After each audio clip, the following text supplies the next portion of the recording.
Hello and welcome to the Shippensburg School District Committee of the Whole meeting. I am going to turn it over to Mr. August. Thank you.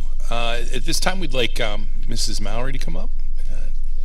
So, board, as you may recall, two things that we're focusing on with students are student engagement, staff engagement, and well-being for students and staff as well.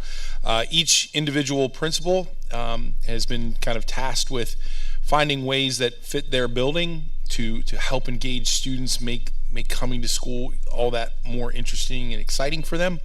And Mrs. Mallory and her team have come up with some strategies to do that, and some of those are some after-school clubs that I've had the pleasure of being able to come over and watch and interact with. So wanted to kind of show you the work being done in our buildings to engage our kids and make being a Greyhound a great experience. So without further ado, I'd like to turn it over to Mrs. Mallory.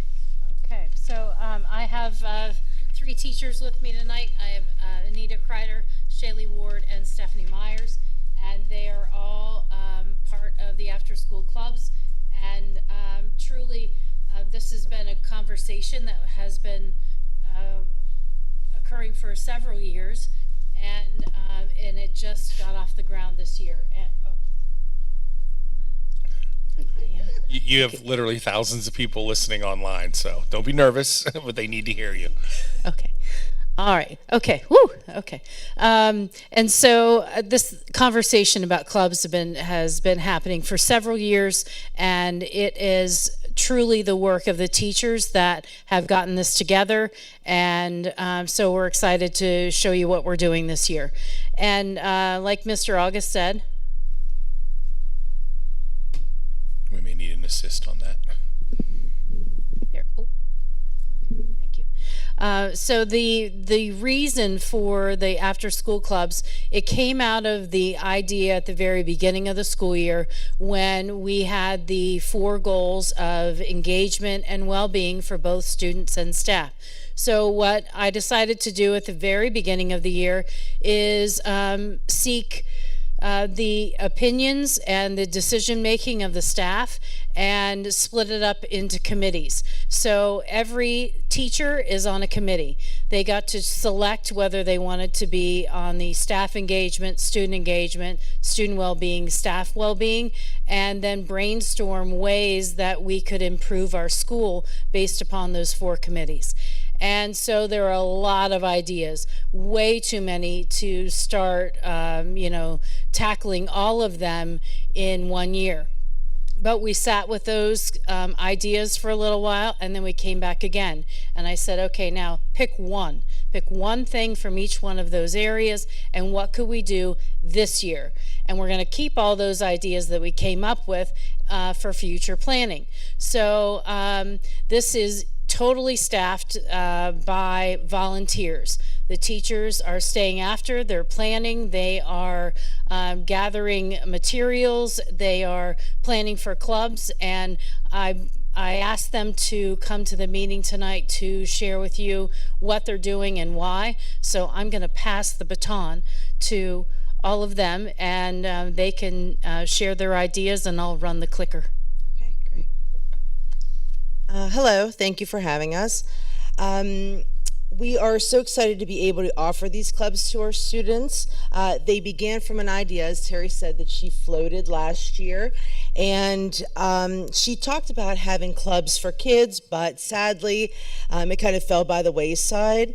So it wasn't until this year that we were able to get them back to see them into fruition. So it seemed like the perfect thing to come out of our student engagement committee. So as she said, we first discussed it at our August meeting, and then we ended up getting the ball rolling. To be honest, we all had said several times that we didn't think this was actually going to happen, that we wouldn't get them off the ground, because it always sounds like a great idea at the beginning, like, yeah, we'll get clubs together. It sounds like fun. The kids will get engaged. And then we end up starting the school year, and it's like, everybody go.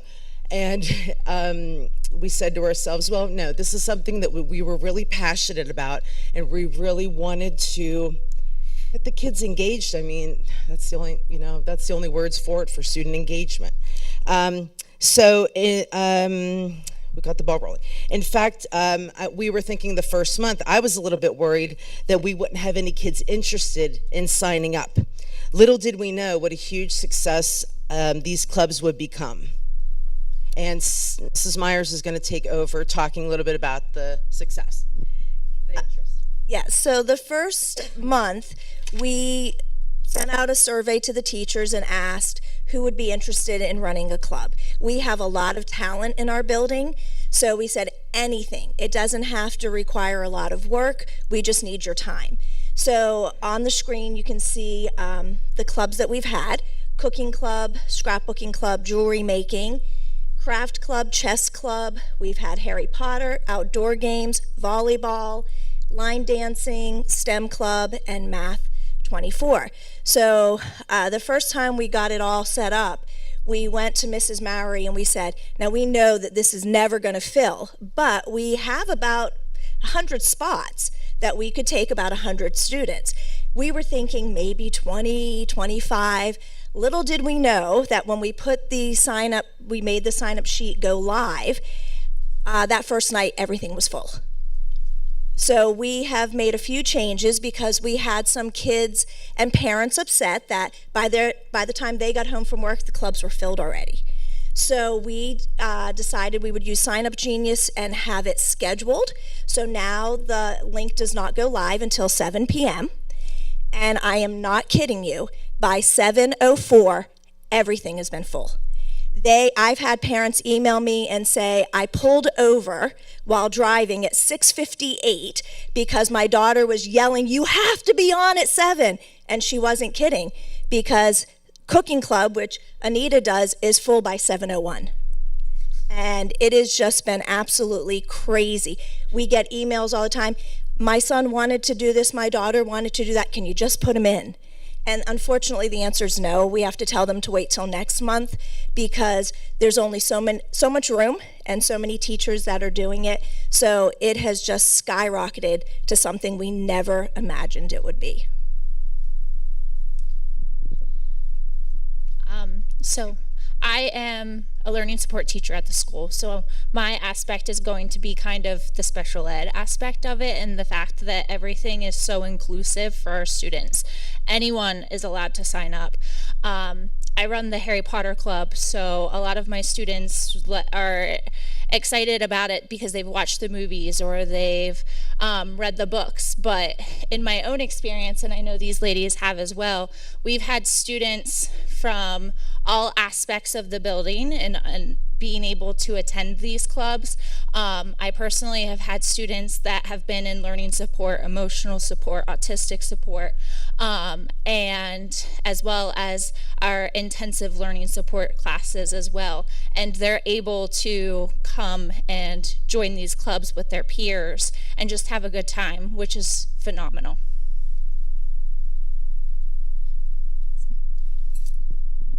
So I did ask a couple of students to share what they thought of the clubs, and I took 2 videos of 2 students that are participating in the clubs. First we have Cooper Krebs, who's in grade 4, and he is in cooking club.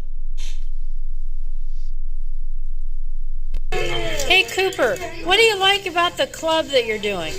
It's always fun to bake to me, and I really think that Mrs. Carter is really nice and Mrs. Gallagher is really nice. Cooking club is the club for me. What are you baking today? When we go over there, it's going to be cheesy taco sticks and bread over here. It's edible cookie dough dipped in chocolate dip. Ooh, that sounds really good. Thank you. We'll lose our chop. And the next student is Addison Coy, and she's in the scrapbooking club on this day. Hi Addison, what club are you doing this time? What are you making today? Christmas scrapbook. Oh, what do you like about the clubs? They're fun and they're teaching how to do it. Have you done different clubs, or have you always done scrapbooking? And what else? And cooking. Did you like both of them? All right. Well, I'm glad you're participating. Thank you.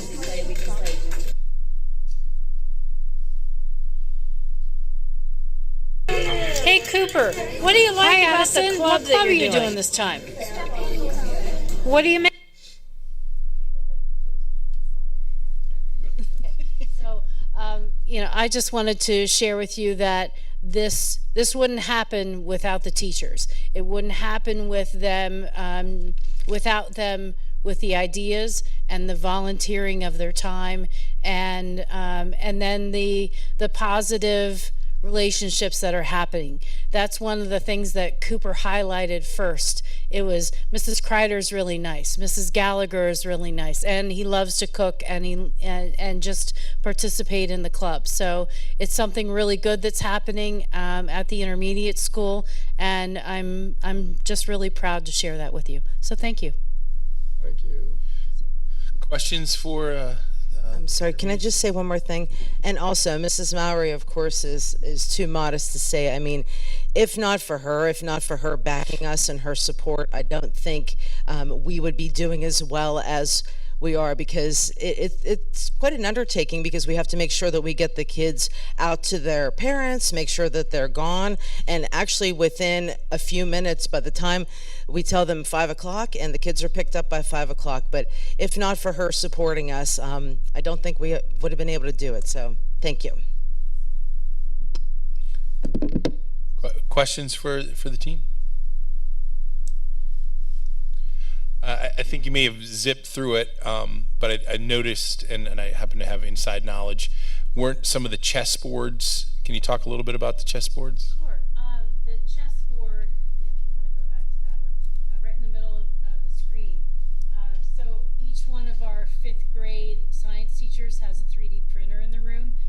We are moving towards a new standards in science, and that's student design, it's student creativity, and the more STEM related concepts happening. And so this has happened over the course of the last year and a half, that we have budgeted funds and received grants to get 3D printers in each one of the classrooms. And so this chessboard was actually made by one of our 3D printers in the room. And so it's, it comes from, just knowing that the students want to do an activity, and, we may not have a chessboard, so let's make one. And so it is pretty neat to see something like that get created for a club for our students. Yeah, the connection to those foundation mini grants, I mean, you may remember that was how we were able to get some of those. So thanks to the foundation for supporting this. I would just point out, I think some connections here.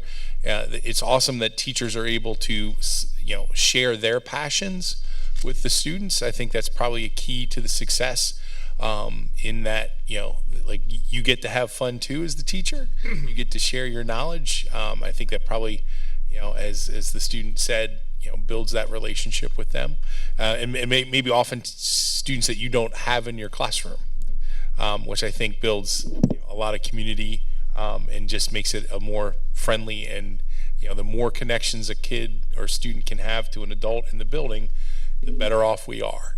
That's what I was going to say. I do the scrapbooking club. I've been scrapbooking since 1997, way before my students were ever born. But I can share that love with them. And they asked me to bring in my scrapbooks and show them what I've created. And I have had students in my group that I never would have met before. I might see them in the hall and just in passing, but now they're like, Mrs. Myers, what's the next scrapbook for next month? And so I've made a lot of connections with new students that I wouldn't have gotten to know without these clubs. And I just wanted to say, Cooper, who you saw in the baking club, his mom actually said to me, I can't believe this, my son now wants to be a chef.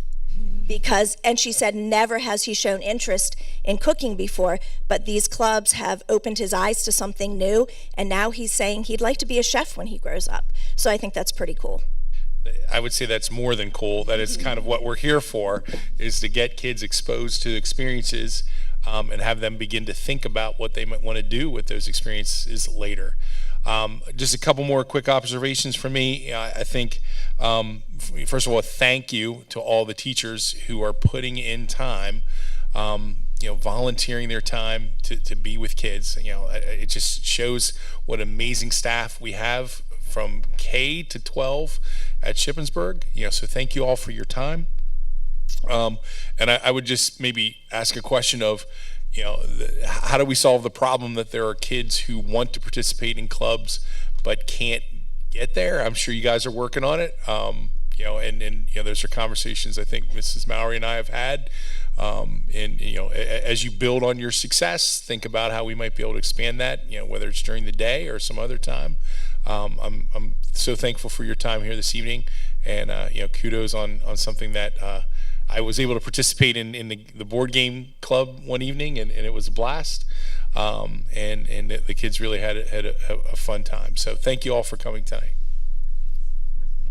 And just one more thing, you are all more than welcome to come by and see what we're doing.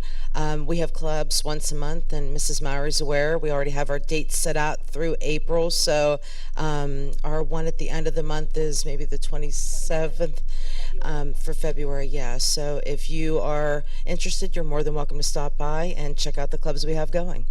Would you just send the board members kind of like an invite with the date and time? Because Yeah. We can take care of that. And you can just stroll around and see what kind of clubs.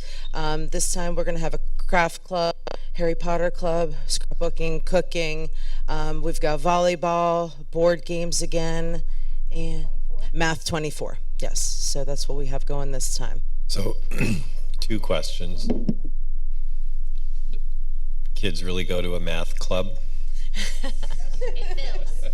Wow. Okay. And if sorry, I was going to say, in fact, it was so successful last time. It was Mrs. Chamberlain and Mr. Miller. It was so successful that they're adding some slots this time. So we would love to have more slots, but like my cooking club, I have 12 slots, and that is just enough. A little more, that would be a little bit too much chaos, so a little bit too much flour everywhere. So 12 kids is enough. So I know Mrs. Chamberlain is adding more slots for the math club, if you can believe it. It was really a huge success. And it's after school, so there's no bus, right? So, but do kids find a way to get home, or how does that work? So it is after school. They have to be picked up by 5 p.m. And one of the things right now is because we're up and starting, there is no bus or school transport. So they have to have a family member of some sort being willing to come pick them up. So that's definitely a factor that we've talked about for future to take a look at, because we know that limits some of the students who are able to attend. But for this year, us getting it up and running, that's how it's working this year. I think we've had parents come in before with the idea of some kind of activity bus. It's certainly something we should probably look into more. We've looked at it at the transportation committee, and we'll continue to do so. And I didn't mention this, I think I added it on a slide though. We did partner with the high school NHS for 1 month, where we had about 15, I think we had about 15 high school students come down and get some of their service hours. And they got to participate in the clubs. And I think they were even excited about it, even though we wanted them as helpers. They were asking, like, for example, the students in jewelry club, they're like, hang on, we get to make the necklace, don't we? And so even they wanted to participate. So it was really fun. And, it got to, just have that partnership between high school student and the intermediate student. And just one last observation. I think at the beginning of the year we talked about taking chances and having a bet, making a bet on something, and I think you guys have you did that. You took a risk, was what we want our kids to do. So thank you for modeling that. And I sensed a fair amount of skepticism from many of you, but I'm so glad it is come through, and that's something that you can share with students. So continue to take those risks, continue to make those bets on ways that we can engage and look out for the well-being of our students. So thank you. thank you.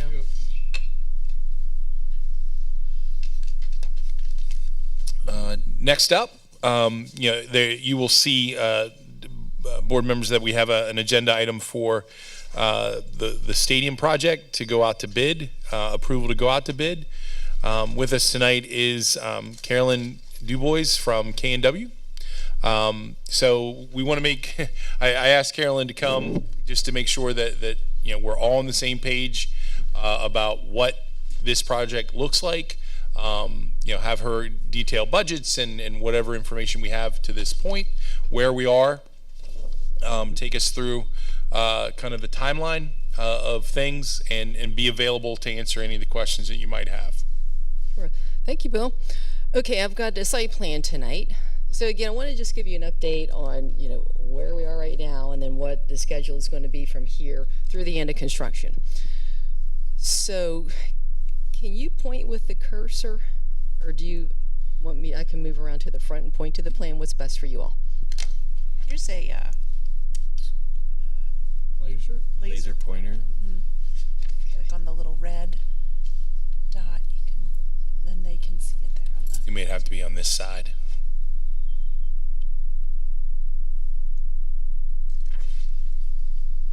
Okay, then can you take the plan and move it up just slightly?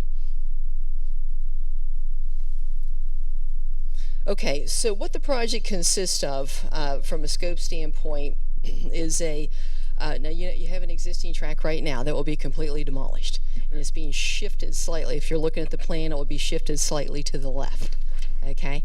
And there's a reason for that, and I'll explain that in a little bit. So it'll be a brand new 6-lane, 400-meter running track with a synthetic turf field. It'll be a multi-sport field on the inside of the track oval. New grandstands, home side grandstands, visitor side grandstands. So home side, visitor side.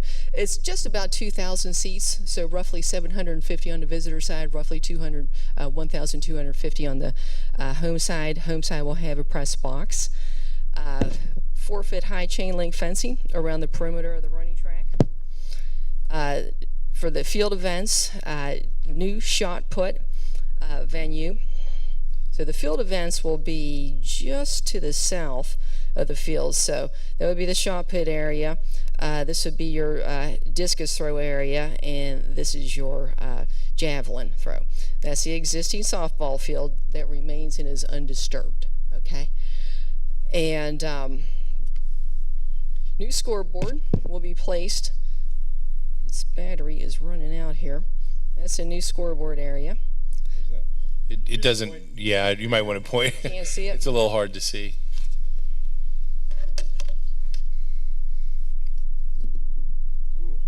You came prepared. Thank you, Karen. That's where the scoreboard is going to go, okay?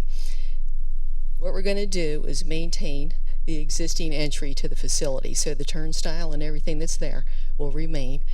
The existing 8-foot high perimeter fencing that goes around the entire perimeter of the facility, that stays in place, with the exception of just right on this edge here. We had to reshape it due to the stormwater management area. And at the main entrance, we'll have a concrete entry plaza.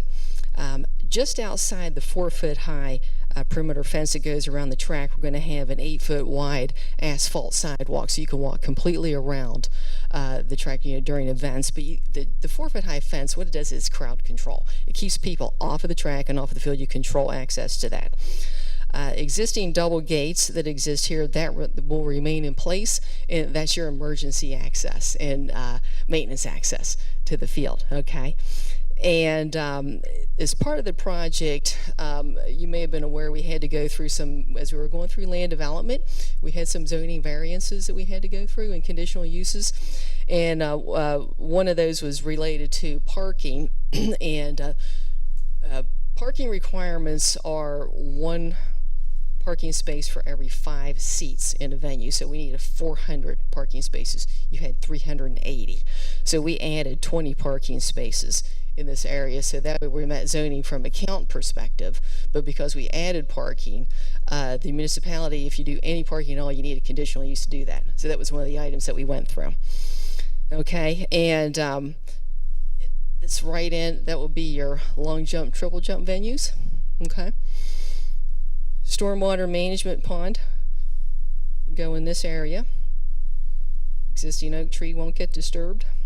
So what we did, again, we've taken the existing running track and we're just shifting it slightly to the left on the plan. And the reason for that is in the future to allow space for future field house, future restroom concessions, and associated amenities. And that was the reason that we've added this concrete plaza so that someday, in the future, once those are built, there's interconnectivity there and everything. Yeah, it's right there at the entrance of the stadium and there's room to put it there. Okay, that's a level area. So nothing is designed, it's not programmed, but we're just allowing the space for it. Okay. So from a scope perspective, that's what the project includes. And of course, earth moving and stormwater management and erosion and sedimentation control. Can we ask questions now? We wait till. You can ask questions anytime. What's that, at the end there? The field house. Is that what? This field house right there? Yeah. What is that? Right here? Yes. What is all that? It's going to be grass when this project is done. So we can build things within that certain. Yeah, but you're not building any buildings as part of this project. Okay, this project is the track in the field and the fencing. For you. Yeah, for me. But for us. In the future. If we want to expand, we can do that in there. Absolutely. Would the infrastructure be in there? Mm-hmm. Yeah, what we're going to do is we're going to make sure that the sewer, water, gas, electric, everything is available to that area of the site so that you don't have to undo anything that we're doing as part of this project in the future. Okay? You're running this infrastructure under the road and into that area. Yeah, into that area. Okay. Yeah, and really as part of the project, we had to reroute some of the water lines. So, again, because of the buildings haven't been designed yet, so we don't really know the exact size and the placement of it. But what we're doing is we're taking the utilities just to that vicinity so that they will be there and can be extended and connected. Okay. Now, Carolyn, you have that kind of L, upside down L. Is that where we could build in the future, or could it actually go down even further? It could go down further. What we've done is I'm just showing that is the area where restrooms, concessions, field house could be. Okay, so that's not the shape of that's not the shape of the future building at all, but I'm just designating a future location of where those facilities might be. The little block down here in the far corner, that's where our shed's at now, at bottom left. Right here? That's the existing shed. Yeah, can things be built in, if we want to build like a concession stand or where something to store, can something be built there? You could. Where you been all this time? We've been going through all kind of things. Now be aware that the plan that you're looking at here too is just the two-dimensional plan. So we have some topography to deal with, but there are other locations that we could look at. I think that again, this is down in the future, and once programmatically you decide exactly what it is that you need for the buildings, then that's where we can look at available areas. But again, we've left that larger area on the east as well. What can be played on that field right now? The field is going to be striped for football, soccer, and field hockey. So whenever we get money, when we get the money, donations or whatever, we can add on to this, what you're showing us here now, right? So we get the money for the. You mean buildings? Building and lights. Yeah, and lights. We can add on. Mm-hmm. We know we have to go back to the borough and get permission. Right. So as part of the land development approval process, and again, this project does not include sports lights. You play your football games on Friday nights, so you're not going to play football here until at such time that you get lights. As part of the condition of the land development process, we had to get a zoning variance for parking counts overall, and in the future, when you do decide or when you can afford to get lights, that's when you'll have to do a traffic study during a football game to do traffic counts to see what kind of traffic volumes are occurring down at Veterans Field. And then that will help them in the future decide if there are any further upgrades to parking, or if we count parking in for the middle school for that. So. Will we have the same, when you say that, will we have the same options as the Memorial Park does now? What do you mean? They don't have enough room for all their parking. They park at the school, they park at the street, up the hill, anywhere they can. Will we have that same option if we build that stadium here? Yeah, well, actually, you will have 400 spaces on the high school site, and then another, I think it's 120 across the street at the middle school. And then, right now, when their games are played at Veterans Field, some people actually park up at the middle school and they walk, so vice versa it could be possible. But again, that discussion will take place down the road, because when at such time when you are going to put lights in the stadium, you have to go back to Shippensburg Borough and go through an approval process with that. And again, at such time, that's when you'll have to do a traffic evaluation. For some of us, that option is not long down the road. We feel we have the availability to getting finances Okay, yeah. to get that done. So, not through the school, not through. No, whenever it's ready. Again, we've set this project sets you up to do what you want to do in the future as far as lights and restrooms, concessions, field house. I really appreciate the pictures of the trees, by the way. I like those, like how the schematic of a tree. The question is, the existing field hockey field will be undisturbed? The one in the upper corner? Yeah. We're not disturbing. The good thing about this project is it's relatively self-contained. Okay, so all the grass fields that you have, the field hockey, none of those get disturbed. Okay, thank you. Yeah. Is Stormwater, did you, the area where you have the concessions, have you Stormwater's going to... No, the stormwater basin, but the area where you have the concessions areas hash lined around it, did you calculate that for stormwater? We did. That whole area? We're not assuming that whole dashed area is paved, but we actually generally know, how many square feet a restrooms concessions is going to be. So we actually did factor. So you did factor all that in? That's all factored into here. As far as additional parking, is that factored into the stormwater retention? This parking is. So in the future, if we need more parking? Well, there's when you do the high school project, that stormwater will be factored in a different stormwater facility. Okay, because there's several around the site, but again, there's kind of those 3 projects going on, and each one is really will handle its own stormwater. Because at such time, when you do the high school project, that parking, when you put the additions on the building, that parking gets revised slightly. Yep. Yeah. Ma'am, on the listing of the costs and everything, I think there's a construction cost. I don't have. They had do you have it with you? The costs? Yeah, the 5.1 million. Yes. There was I'm pretty sure I read, saw one that says contingency. Mm-hmm. What is that? Unforeseens. $750,000? Yeah, again, when that cost estimate was done, no design work had been done. So at the time, if you remember, the sketches that we were showing you would be on aerial photography. So those were not based on engineer drawings. So we had a higher contingency associated with that. So the contingency is just for things that are unforeseen. So what happens to the money if nothing? If we don't have to subtract from the contingency? Yeah, then it's just money that's not spent. That'll be added, that we could use for some other purposes. Potentially. Okay. And Carolyn, just to be clear, in most projects, is there a formula that determines how much you should put into a contingency plan? How is that number derived? It varies, but on this one, because it was, not big, we weren't using topography at the time when we were doing these studies. It was on area. It was not. There's not engineering, so we had a higher percentage. But you'll see contingencies; they vary. 10, 15, 20%. Right. It's depending on again the unknowns. Right, but it really just is an estimate. It's a typical construction guess. It's just estimated. But it's included in the cost, correct? Mm-hmm. The 5.1 million for this project, the contingency is part of that. Okay. If we don't have to spend but $100,000, $200,000 of the $700,000, we can put that back into the project. Mm-hmm. Right. It would be money we just wouldn't spend. It's money that you would not spend.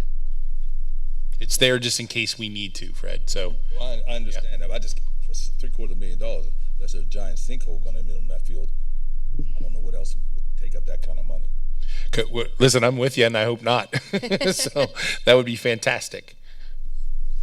So to Carolyn, to be clear, that, so the board knows, when you say 5.1, that's the cost of the project. It's construction cost. So the That's total not cost project is cost. 5.6, correct? Correct. 5.6 Okay. is project cost. So is Estimated, yeah. Estimate. I know a lot of neighbors to this property have questions and concerns about drainage. Will this potentially improve drainage in the area, or okay? Yeah. Stormwater is a huge part of our land development process. And actually, what we do is you do calculations to do a pre-development runoff, okay? And then we do post-development runoff where you factor in all of the additional impervious that we add and you compare the two. And this stormwater management ordinance really is just kind of an even ratio. So you just have to at least match, not be any greater than what. So, but we actually have reduced the post-development flow. So what's coming out of that detention basin will be less than what's coming out of that point of interest right now. Okay, and once it comes out of that detention basin, it goes into an existing underground storm drainage system. So again, we've actually reduced the post-development flow out there. So we're in fact are improving it. So it's a good question, and we've been going through this review since last August, and it was pretty extensive review, and we're comfortable, and the engineers are with the solution. Thanks. Ma'am, down here by the softball field, I think I talked to you, and I talked about that a while back, by the softball field. Are you gonna be able to put dirt in there? Will we be able to build dirt up in there, you think? Is another it's not part of this project. But if we come back to you and say we want it done, It could be done someday, as a separate project. what I'm talking about is the softball field. Right now, all our fans are sitting up on the hillside up in the thing there. Yeah. I'd like to see if we got money to maybe fill that in and put a place where our fans, our parents, and they can sit in bleachers right along the first baseline instead of sitting up on the hillside with the other one. Yeah, it's a good question. I remember you asking that, and I think that again, as part of a future project, certainly. I think that and frankly, right now when you come down there, you just take stairs to get up to the softball field. I think improving ADA access would be something to look at as well. Well, we can let's say this is a plan. It's great. Okay, so we come, let's say a month from now, and say, well, we want this done. We had to pay for it, but we can get it done right. Okay. If you want to do a change order.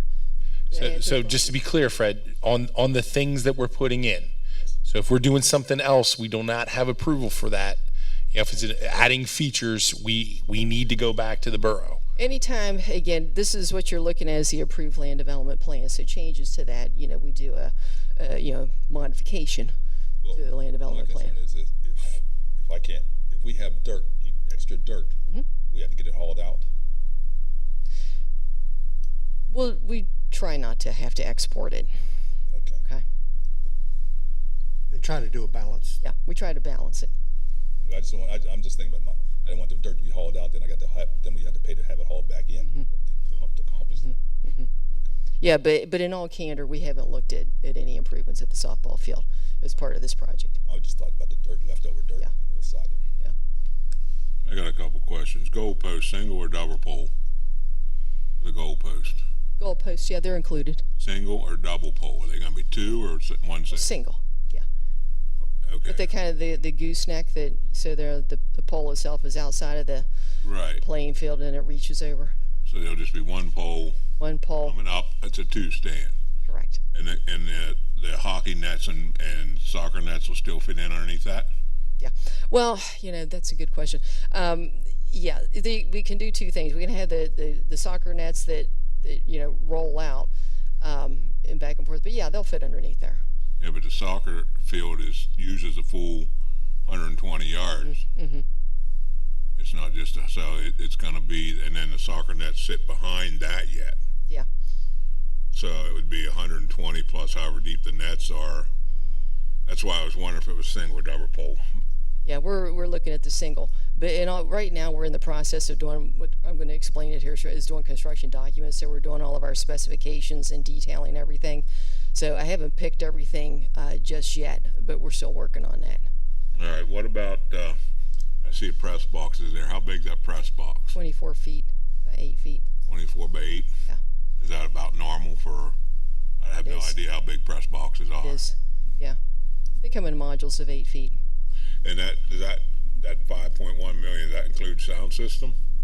No. No? No, no lights, no sound. You have a sound system out there right now. Okay. And we will have electricity to the scoreboard? To the scoreboard and to the press box. Okay. Just wanted to clarify. Yeah, that's being worked on right now. And any more questions on the plan? We talk about timeline. Yeah, I got one here.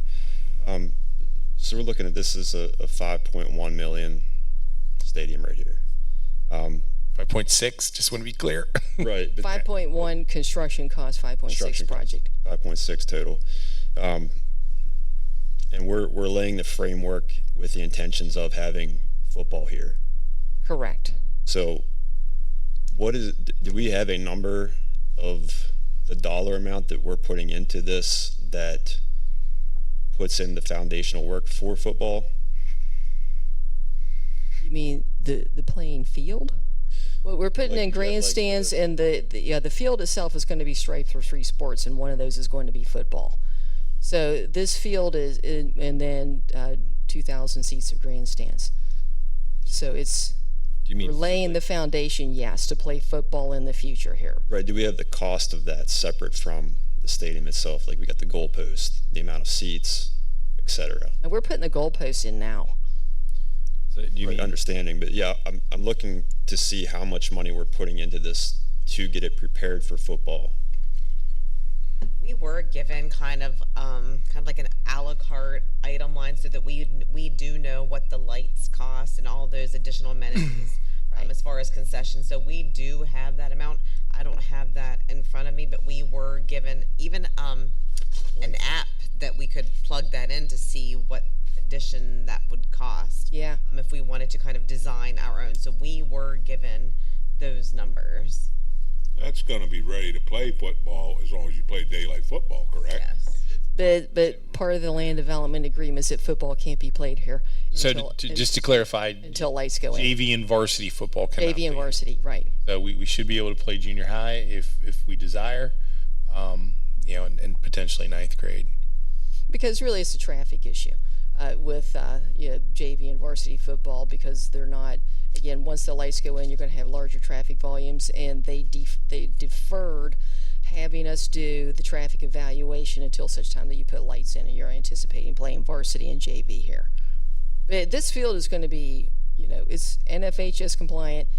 It's going to be, constructed and be ready to play football here and have the amenities. How much cost would we incur to go to the next design step to prep it for varsity and JV football? How much money will it cost us to get that design work and approval processes done? Well, I can get that number to you. I don't have that number with us this evening, but really it would be the next step. It would be another, process through the borough. So you have to, what we're going to do actually is, you have to get the lights, the lights designed, and then have all the electrical work associated with that. And but one thing that we are going to do is a stadium like this would be a 4-pole system, and we'll at least we put the conduit in the vicinity, so that way you're not tearing up. We try to do as minimal disturbance when they put the lights in, so we're going to put a lot of that work in now, just the conduit, no wiring. Okay. Just make provisions for future installation of that. Okay, but I was just curious what the design cost, if we were to choose to go ahead and go to a varsity football design, how much cost we would have just in design and the approval process. Yeah. And just so you know, like I said, this field is going to be constructed for varsity football. No, I know that. You just can't use it then until you put the lights in. Oh, I realize that. And so they go to the next step to do, the lighting, the infrastructure, the traffic studies, and the round of permitting. I mean, we'd be happy to get the price to you, but Yeah, I'll tell you what that is this evening. I mean, some factors we don't know, Mr. Noggle, would be, what the borough's, opinion would be on additional parking. I think that would probably be a variable.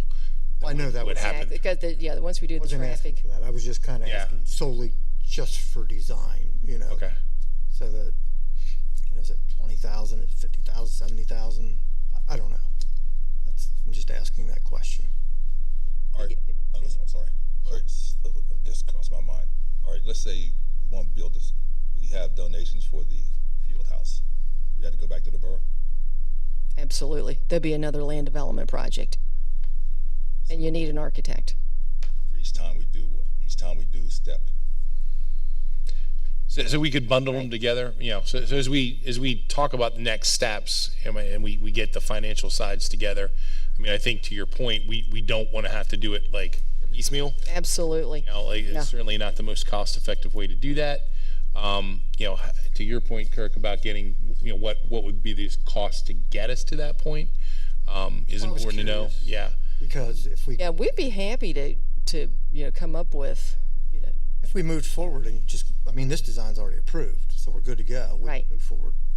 If we went forward with design for varsity, then as foundation or others were able to make some donations, we then could install it as we got the money for it. Mm-hmm.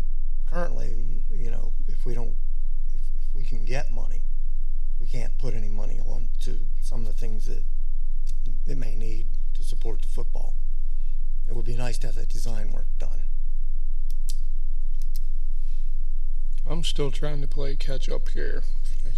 You came to the party a little bit later. I'm having a hard time seeing the two meet here. We have a facility that's poor and outdated. We've been told that for decades. When do we have any idea when this could be ready to play varsity football on? Because we don't have much of a choice at the moment with what we have down there. And what's the price? I've heard could be more than $10 million total. Money. What is your question, Mr. Carey? I'm sorry. The question is, we're running out of time on a field that's been out of date for a decade or two. They've been asking to replace. I'm just trying to get an idea, when can we play varsity football here? I mean, because if it's going to be more than $10 million or more, I have no idea when we'd have that money and when we could have it ready. How many years down the road? We got to at least have an idea. So Caroline, I think to answer that question, and if you can correct me, to be able to play varsity football here, at a minimum, we would need lights installed. Lights.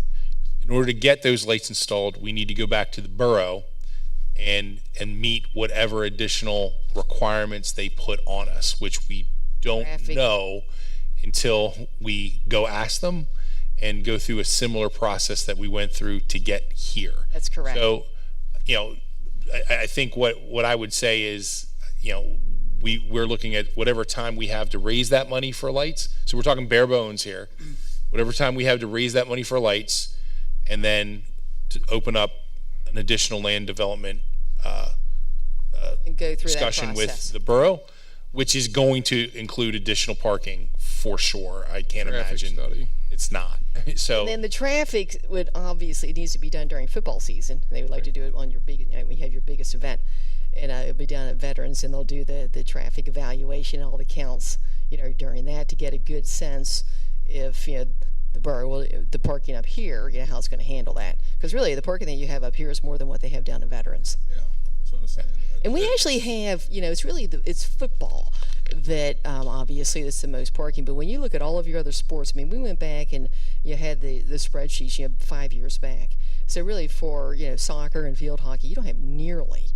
You have a couple hundred people attending those events. So really, it is football. So it's when you decide to get lights, that's when that changes everything. And then we go back to the borough, do the traffic studies, and then do everything else that they're going to ask us to do associated with that. So it's really hard to be able to say we don't know we're doing exactly. this in 2 years, we're doing this in 3 years, because we don't know when those funds are going to be available, that we're going to be able to move forward, with lights, and we don't know how long the process is. We have an idea how long a process could take, but that's another factor. Do we have an idea how long the park is sufficient till we get to there? So we currently have a contract with them through next season, for sure. We have that's what we have, and then we would open up negotiations with them, or seek other options. I don't know what other options currently exist. And does anything need done to that down there in the meantime? I mean, if it's as bad as what they've been saying as it is, and I don't know, I'm not the expert on that. That's a borough's responsibility. Well, but it's still, so if they don't do it, oh well. I mean, I guess that's kind of my point. Who's taking care of it then if they balk at that? And then where do we go? So that would be through our negotiation process that we would, we would have to dialogue with them on what's deficient and how to get it fixed, before we assign another agreement with them. Sorry. So, yep. I think one more thing for the board to be reminded of is it's not part of this project per se, but I believe you've worked on some calculations for our high school, middle school project for that land development approval. We are going to be required to put in, I'll just say optimistically, a walkway all the way up Eberly and all the way down Row Road. Leslie, if you can zoom all the way out on the plan. Again, this was a condition of the approval, and the good news is that the expense of the sidewalk will not be in this project. It will be part of the middle school project. So as part of the condition of land development, and this is actually comes from the subdivision and land development ordinance, that you have to put in sidewalks adjacent to the property. So where are we here? Along Eberly, you can see we are showing this sidewalk along the road. It comes down Row Road all the way to the end, and then it connects to an existing sidewalk. So it's 4 foot wide 4 foot wide sidewalk. And so what, again, the cost of the installation of the sidewalk itself will not be rolled into this project. It'll be part of the middle school project. However, we have to accommodate the future impervious coverage into our storm basin. So we've already done that. So we're showing it on our plans. It'll be on our bid documents. It's going to say future walk, not in contract. However, the stormwater basin facilities are designed to handle that impervious area. But this was one of the conditions of our approval in order to keep this thing moving. So luckily, like I said, the expense of the construction of it is not absorbed in this project. We got to pay for it eventually. You will, in the middle school project. We'll still got to pay for it. Carolyn, in the interest of time, do you have a couple more slides to show? I just have one more slide. Briefly, just to talk about schedule, where we are.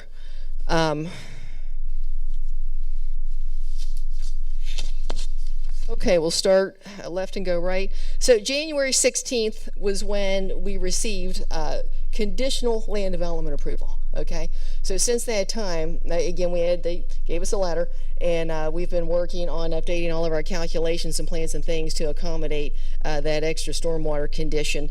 And so we're actually, then the plans are ready to go.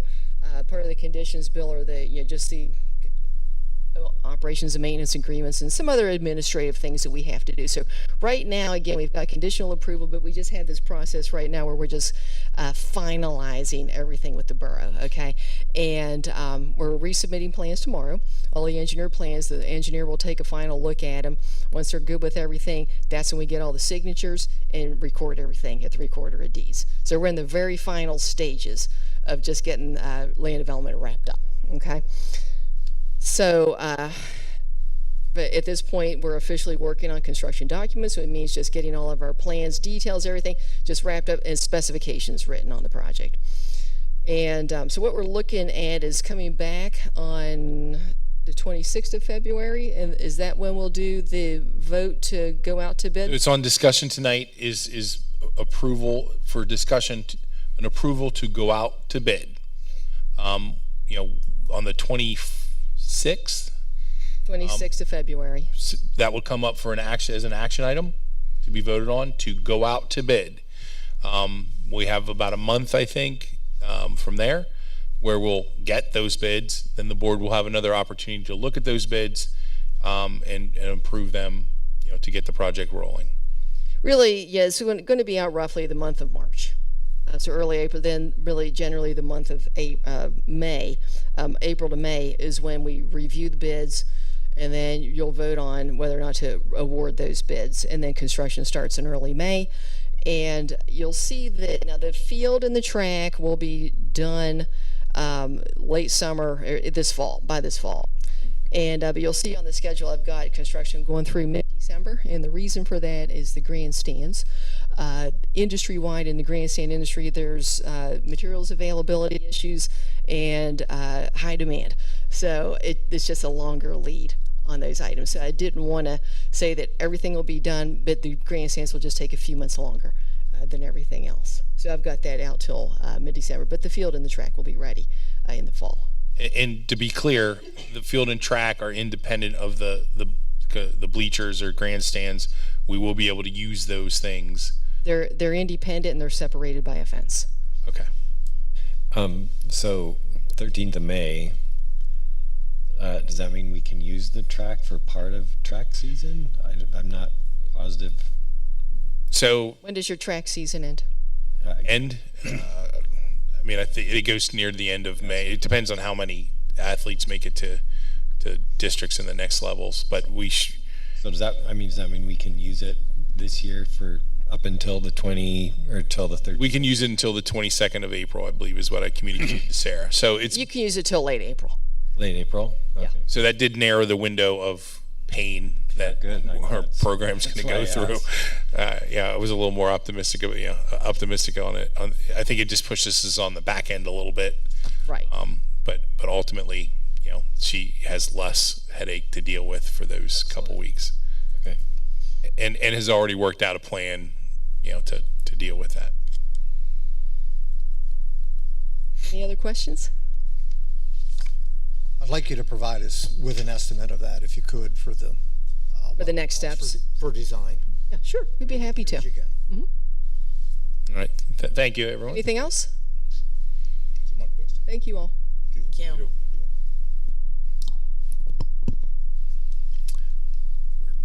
That's it. We got 3 minutes. Take a brief 3-minute intermission.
soon as you can up the ante and fix everything up that needs done down there. So now what do we have to pay to? Calling to order the planning and action meeting of the Shippensburg Area School District. Christine, whenever you're ready, we can do roll call. Mr. Jim Bard. Here. Mr. Mike Carey. Here. Mr. Levi Kressler. Here. Mr. Darren Donovan. Here. Dr. Nathan Goetz. Here. Dr. Michael Lyman. Here. Mr. Fred Scott. Here. Mr. Kurt Noggle. Here. Miss Steph Eberly. Here. Mr. Aryan Gaunkar. Miss Lily Cow. Here. Please stand for the Pledge of Allegiance. Pledge allegiance to the flag of the United States of America and to the republic for which it stands, one nation, under God, indivisible, with liberty and justice for all.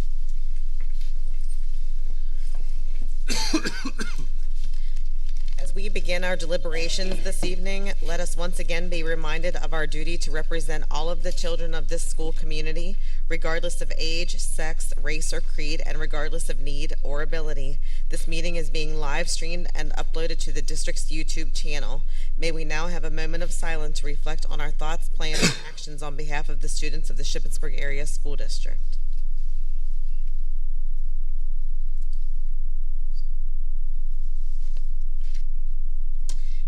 And to remember Michelle Stauffer's dad, Gary Lee Hockenberry. He was a 1964 graduate of Shippensburg Area High School.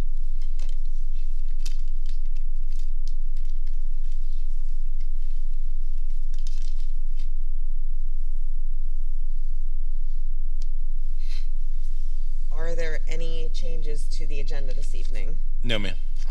Is there a motion to approve the agenda? Mr. Gonna make a motion to approve. Motion made by Mr. Scott. Is there a second? Second. Second by Dr. Lyman. All in favor, say aye. Aye. Any opposed? Citizens' comments regarding agenda items. There is one individual who'd like to speak. Just please identify yourself by name and indicate which item you're speaking on. Address all comments to the board as a whole and make sure they are in the form of a statement. Questions will be taken under advisement. Responses to questions will be offered after due deliberation. You will be allowed 3 minutes for your comments. Ms. Wolfinger?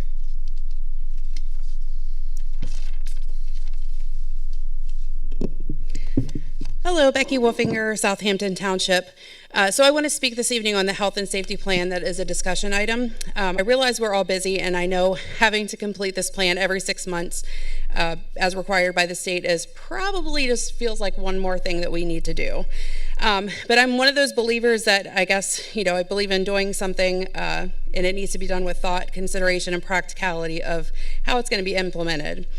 I also believe when you're putting something like this together that breaks down two of the most important topics in a post-COVID world, one being academics and how we're going to address the learning gaps created, and secondly, the mental health crisis for students and district employees that they're facing, it needs to be done with fidelity and not haste.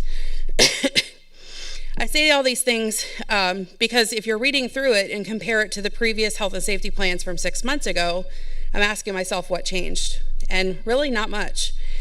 Which in my mind raises more questions as a parent, like what are we going to do to address the obvious academic struggles now? We have kids that are in 2nd and 3rd grade classes that cannot read and write and cannot take time, and we as the adults cannot take time to put the plan on paper. It kind of gives me cause to pause. We have a crisis with mental health, both with our students, but I think a population that we don't speak of often enough, which is our district employees post-COVID. And again, no plan on paper, which gives me more pause. Just in our district, the counselor to student ratio is 430 to 1, and the state recommendation is 250 to 1. So that in my mind should just kind of make a little question mark as to, what we're doing to address it. Now, do I know it's a funding issue? Of course. What's not a funding issue? But there are some practical things that I think that we can do in the district to address the concerns. I say yes, it all starts with talking about it, bringing in the key players to problem solve and strategize. Really, it's about making time for what we value and find urgent. This is not a job that the district should face alone, nor should parents in the community expect them to. This is a partnership. I have spoken with many parents on this topic, especially recently with the project that we're working on, and most want to be involved and included on helping to find solutions for our students.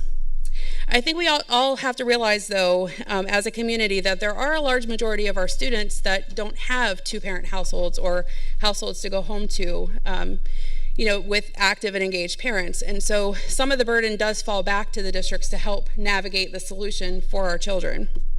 When I was on the board, I know how many times there were close calls in the district with our students in regards to suicide or overdoses or issues such as those. This issue is the whole reason I got involved during COVID and continue to stay involved. Nobody wants to be on the receiving end of the phone call when a student or an employee would take their life. Here's some statistics. According to the CDC, suicide is the second leading cause of death in ages 10 to 14-year-olds, and the third leading cause of death for 15 to 24-year-olds after accidents and homicides. 9% of high school students reported attempting suicide during the previous 12 months. So I know last year there was a conversation when I was on the board in starting an ad hoc committee. And I know the timing of it was not perfect at that time because summer was kind of, fastly approaching and we didn't want to have people, working during the summertime. But that conversation has never come full circle. So I just ask you guys to consider really doing something about this topic in a meaningful way and not just putting things together on a piece of paper because we have to do it every 6 months. Thank you. Thank you, Mrs. Wolfinger. Ms. Kell, student representative report. Hello. High school happenings. A coffee house show was held in the library on January 24th featuring guest Nick Andrew Staver. The high school held a career trip to Elizabethtown College to introduce girls to Engineering Day. A FAFSA completion night was held by the counseling department on January 25th in the library. The movie club held a Dungeons & Dragons movie event in collaborations with the D&D club on January 30th. The high school's PBS team held a mid-year celebration featuring a magician on January 26th. The Focus on Government and Public Administration trip will be held on February 8th. Students interested in the field trip will be visiting D.C. during the trip. The winter dance was held on February 10th at the Sashist Gymnasium. Caden Weist was crowned Winter King. The ASVAB test will be administered on February 14th for those interested in the military. Students have the opportunity to donate blood on February 26th. Students also have the opportunity to go to Shippensburg University on March 3rd for a Future Teachers Seminar held by the university. The Fiction Addiction Club is currently holding a book drive from February 8th to 23rd. Middle school happenings. SAM Student Council is partnering with Shippensburg Community Resource Coalition to promote Be Kind Month. Last week, students painted kindness rocks, and this week they will be catching others being kind. Students can purchase Be Kind items during lunch from February 12th to 15th and participate in Spirit Week. SAM's PTO is hosting a Be Kind roller rink party on February 12th from 6 to 8. Students are $10 and will be able to access the roller rink as well as skates. Tickets are sold during lunch. Students who won the door decorating contest in December had their snowball battle in the B Gym during their Greyhound block. Sam's PTO had a Krispy Kreme donut fundraiser to raise money for field trips. The ABA and life skills classes are hosting a coffee shop on February 13th, and on the 14th, teachers can pay $5 for all-you-can-eat soup, and profits will go toward the Green Apple Fund. Thank you. Thanks. Franklin County Career Center report. Dr. Lyman. The Career Center had their board meeting on the 25th of January. I have some really lovely notes by my colleague here. The LPN program graduation is February 29th. The Career Center, the Franklin County Career Technical Center is also looking to take advantage of grants to improve some of their infrastructure. They're looking at various projects on that. Probably something along the lines of the roof repairs. There are several school districts who are have gotten creative to fill their paraprofessional positions. They're hiring early education,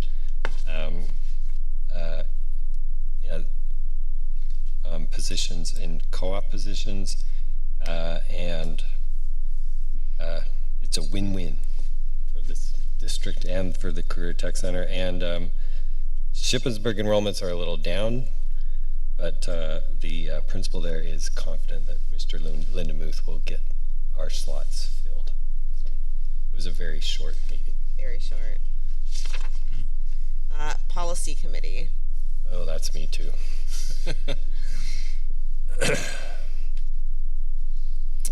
Policy committee met last week. We were looking at the board committee policies, spent a lot of time on that, and citizen advisory committees and ad hoc committees, as mentioned. We also looked at the special ed and gifted policies, tutoring policies, and the homebound instruction policies, and they are, all the ones that we approved are on the agenda for a first read. Thank you. The curriculum report, Dr. Donat. Hello all. So the first thing I wanted to let you know about this time around is that this Friday we will be holding our unconference for professional development for our professional staff.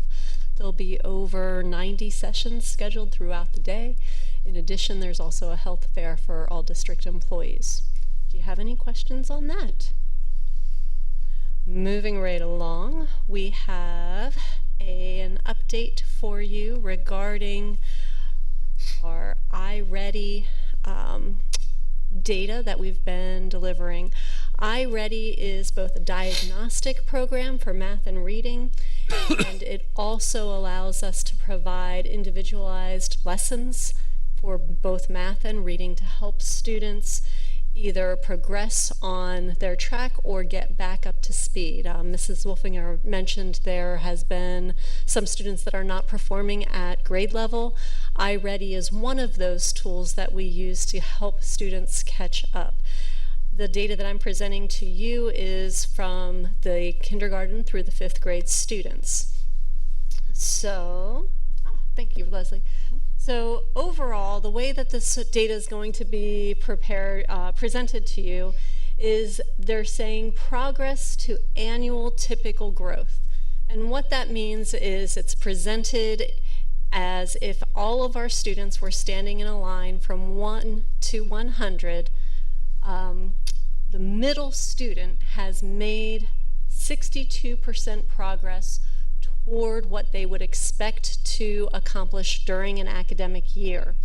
So half the students are doing better than that. Half the students are doing worse. But to give you some perspective, nationwide, the data would be 52% at this point in the academic year. So our students are actually progressing more than the national average. Go ahead and do the next slide.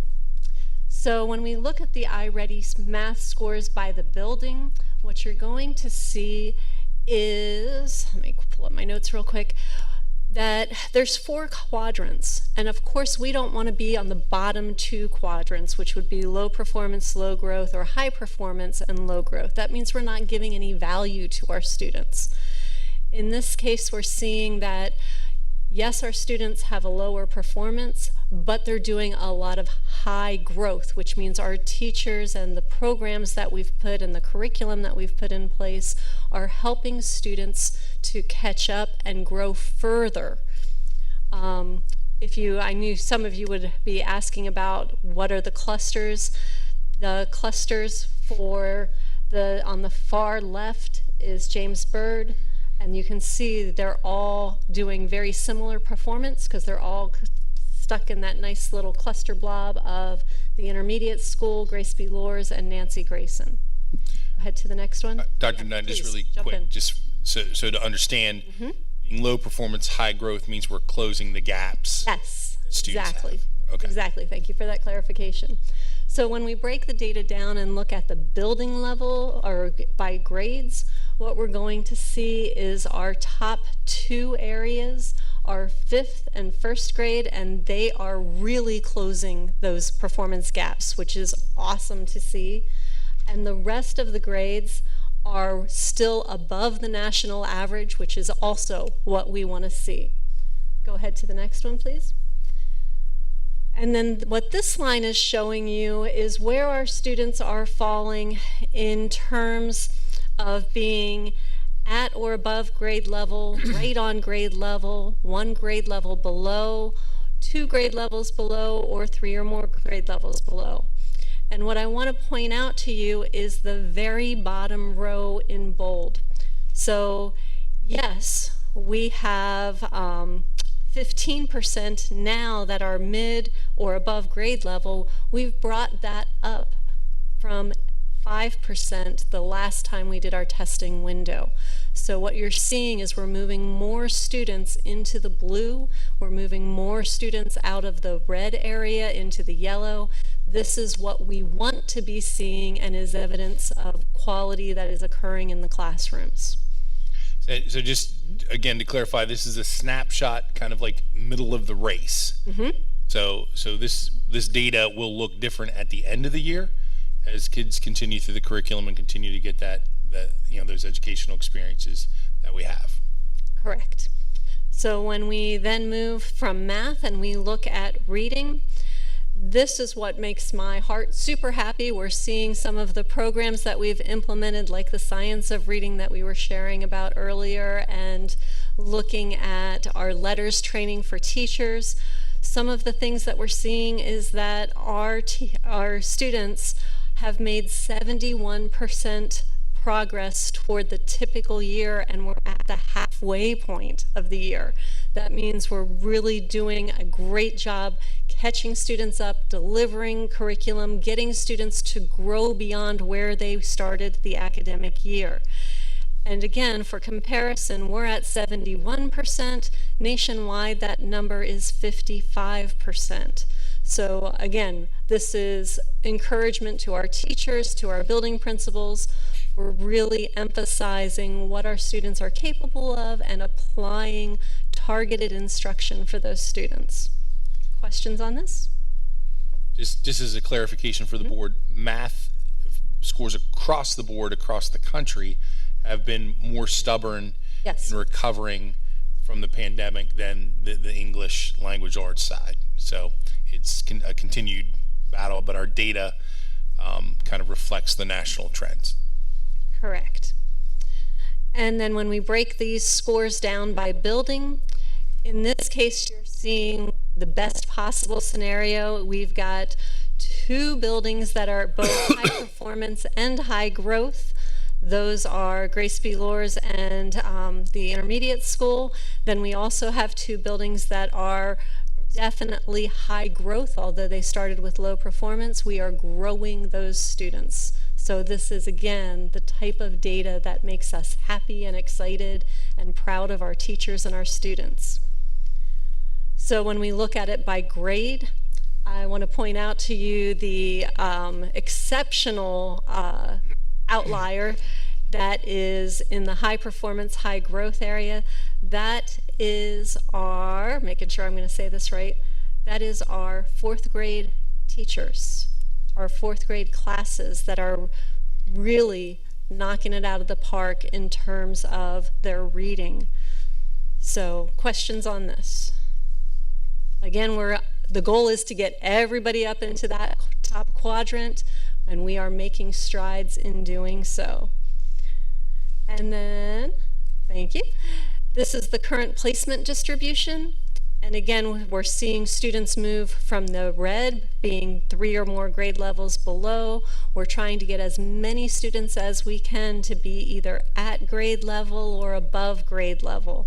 And in this slide, you're seeing that we've moved just from grade level from 16%, we've got up to 24% now. So we're really making strides, and we'll continue to work with getting our students as much as we can during this academic year. Questions on any of these? All right. Thank you all for your attention. Thank you.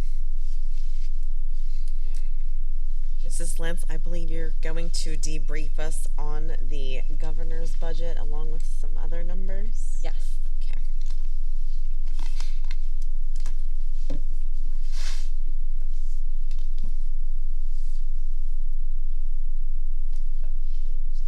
Go ahead, Leslie. Okay, so last week, Governor Shapiro gave his budget address. And for those of you who may have not had the ability to catch it or retain it all, I'm going to share with you the information that pertains to education. Obviously, he talked about other areas in the state.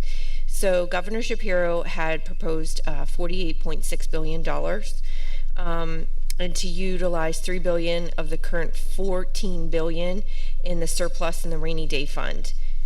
Some of his biggest education proposals include $1.1 billion proposed for the basic education funding formula, which would be a 13.62% increase. So this $1 billion is broken down into two pots. $872 million is proposed as a first-year adequacy investment for 387 of the 500 school districts, or 77% of the school districts have been identified as having an adequacy gap, and how they determine that is for those school districts who are spending below $13,704 per weighted student. You will see later that Shippensburg is one of those that would receive a adequacy investment if the legislature would also approve his proposal. And then he's also proposing to run an additional $200 million through the basic education funding formula, and all school districts would get that. And again, that $200 million would depend on all of those factors that I had shared with you before, your poverty, your income levels, so it would be run through that formula. He is also proposing a $50 million increase to the special education funding formula, $50 million proposed for safety and security grants, just like we have received for the current school year, $100 million for mental health grants, again, that we have received in this fiscal year, and then $300 million for school environmental repairs and improvement grants. He also is proposing to continue universal free breakfast, and for those students that are reduced price, they would actually receive free lunch and not have to pay that 40 cents for reduced lunch. Also, he is proposing to establish a statewide cyber tuition rate, which would be $8,000 per regular education student. And then he's also, which would impact us, would call for raising the minimum wage to $15 per hour, as some of our support staff members still are under that amount. So what does that look like for Shippensburg School District? So if we were to receive what the governor proposed under the basic education funding formula, you could see there for 24-25 we would receive over $15.5 million in proposed BEF compared to what we are to receive this year at $13.3 million. So that would be about a $2.2 million increase. $353,000 of that approximately would be the $200 million that was put through the student weighted formula distribution, and then we would get about a $1.8 million increase for that proposed adequacy investment. And then for the special education funding, the $50 million that would flow through the funding formula, the estimate for us to receive would be about additional $104,000. And then the cyber charter school reform, if that would go through, that could save our district about $480,000. Again, keep in mind, this is just the governor's proposal, that the legislature must come together to agree on a final budget. And keep in mind, the Democrats control the House and the Republicans control the Senate. Historically, we do not get 100% of the governor's proposal. The last 2 years have been irregular, to say that they have been historic. We've received historic funding. In previous years, past the noted school districts on average usually receive between 25 and 30% of the governor's proposed budget. But again, with the lawsuit and them trying to put more money into the education, we'll just have to see where the state legislature falls. And then if you wanted to review the full budget address, I provided the link, and then I also provided a link to some reactions at this Capitol regarding the governor's proposed budget. So I wanted to put some numbers together. What would that look like? Throwing a couple different scenarios out, that if we would get 30% of what the governor proposed, that would be an additional $843,741. So based on the deficit that I provided at the January 22nd meeting, instead of being a range of 2.2 to 5.5, it would bring the range down to 1.4 or 4.7 if we did not raise taxes at all. The 1.4 would be if we would raise taxes to the index. If we would get 60% of what the governor proposed, that would be about $1.6 million additional. That would bring our revised deficit to somewhere between $575,000 and $3.8 million. And if we would get 100% of what the governor proposed, if we raise taxes to the index, we'd actually be in a positive $549,000. If we didn't raise taxes at all, that would be a deficit of $2.7 million. And keep in mind, these numbers include the staffing counts that we currently have. And again, these figures don't include the impact of the minimum wage. We would need to calculate if that would occur, what that would cost our district. So that's not included in the above numbers. So to clarify, that number also includes the $1.68 million in ESSER funded positions that are coming into the budget. So that's the worst case scenario from the budget, from the staffing side, based on what we currently have.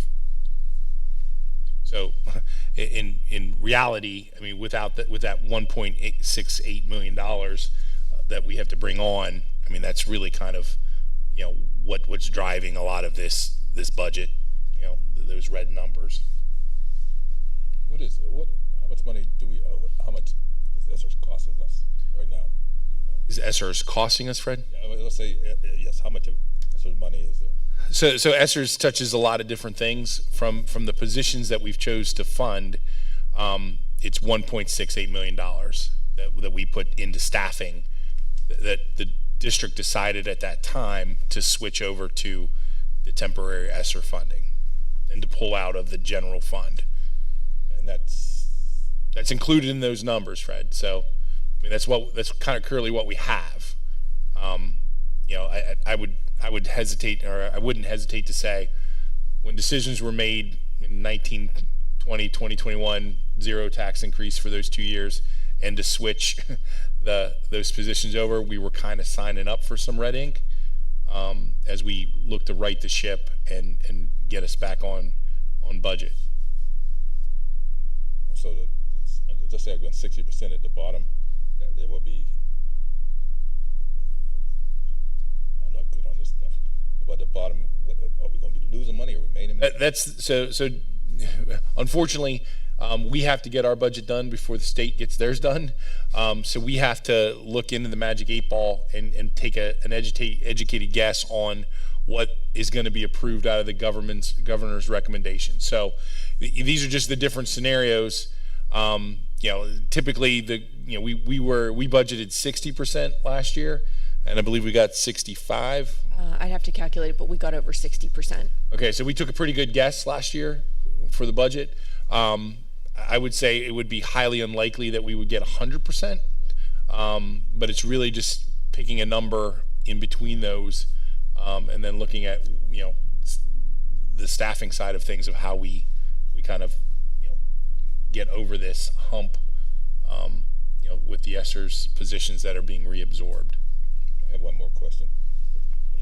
Lindy, Christy, is there a way that we can get in a position where we know what it costs, and people can program, like say, all right, we've got enough money here, so next year we're going to have to pay, we only have to go taxes at 2.2% rather than 7%. Can we ever get to that, or that's enough? That's a hard projection because you don't know what the state's going to give you year over year. Now with this year, are we getting an additional money every year now? That's going to be additional. So if the budget's what you're saying, we're going to get so much money every year. That's more than what we've been getting, correct? Correct. But then, you know, if you're trying to project the future, we don't know what the state will give us in the following year. So this isn't guaranteed? So these money, so the governor has set a maximum number of what he would like to give. It's going to be some percentage of that. We don't know what it's going to be, until they tell us, until they vote on it. So it makes the budgeting process, for every school very challenging. The other parts to think about are, what happens with charter school reform.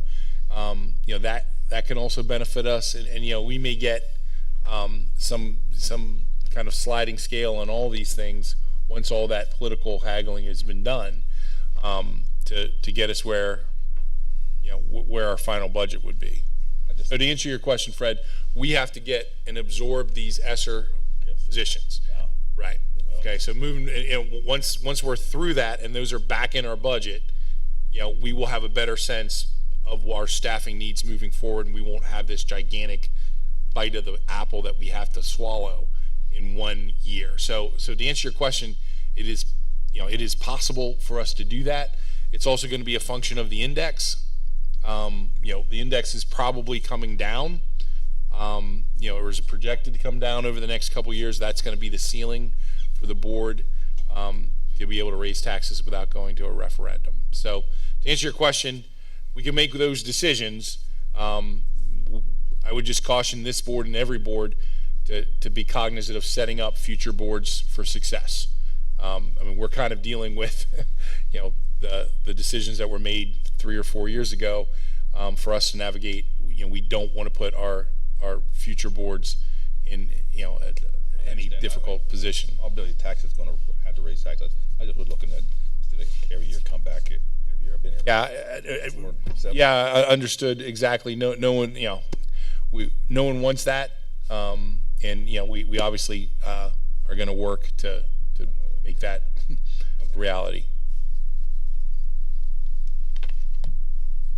I have a few comments. Go. So,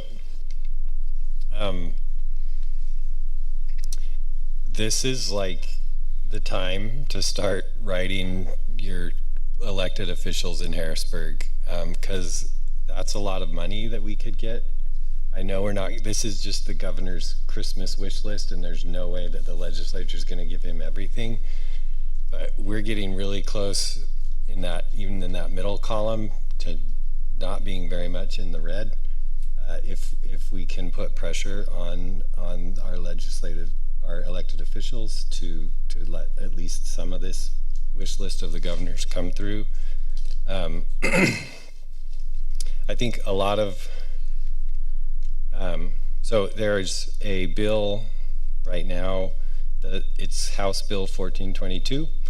If you want to write to your senators, it has passed the House. It is in the Senate Education Committee. It's been referred there for this Education Committee to put it to the full Senate for a vote. Senator Mastriano is the vice chair of the Education Committee where that bill is stuck. Now they may take up cyber charter reform in the budget negotiation process. So they may be holding on that bill for now, but you can write to Senator Mastriano and let him know that we need cyber charter reform, and that bill is in his committee. The Basic Education Funding Commission that Christy talked about, our own Senator Rothman was on that commission. He voted for the minority report that was not accepted. And so the report that the governor is going off of is the majority report, which would give our district increased recurring dollars, not just one-time shots in the arm. So if the governor and the legislature can can pass this basic education funding reform, that's not just money for us this year, it's ongoing more funds for us off into the future, which would include some property tax relief and increased mental health funding. So the basic education funding recommendations are really, really important for our district, and that's another item you can write to your elected officials about, is to have them vote for and lobby for and advocate for implementation of the majority's Basic Education Funding Commission. And in my own little plug, there's also a bill, House Bill 180 and Senate Bill 180 would provide for universal school meals for all students across the state. Lunch, they already have breakfast, but we'd also get lunch. So that's my little policy wonk moment, but it's important. The letters to legislators make a difference. We've been writing to, and Senator Mastriano was here today. It makes a difference. Staff write back. They want to know, especially from school board members. So if you can do anything to get us that money that's on that slide right now, do it. Does that conclude your report, Mrs. Lynn? Yeah, just I wanted to remind the board that we have our next Budget and Finance Committee meeting at February 26th at 6 p.m. I'll be taking a deeper dive into our revenues and hopefully can update them and bring some better news as well. I don't know for sure. And then, of course, we'd already had our board discussions and questions unless there's any others. And just a reminder over top of all this is they've not solved the funding from the lawsuit. So that is another big ticket item that is circling. Moving on to the superintendent's report. Thank you. Attached is the enrollment report. We are, I think, staying pretty steady at this point.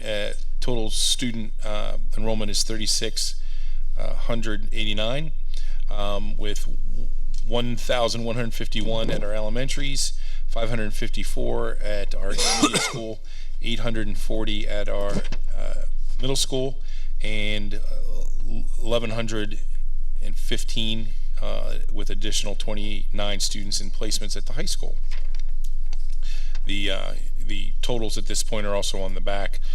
You can see that from year to year, we had a pretty big jump from 22 to 23, and a smaller jump at this point from 3606 to the 89 that we're at additional. So that concludes that donation report. I'd like to acknowledge the receipt of the following donations: Franklin County Farm Bureau, 4 hardback storybooks to be used in our libraries at Shippensburg, Nancy Grayson, Grace B. Lures, and the intermediate school, cost of $44. Reviewing our activity accounts, the senior high activity count has $97,621.43 in it. Middle school activity count, $41,629.50. Intermediate school activity count, $12,903.09.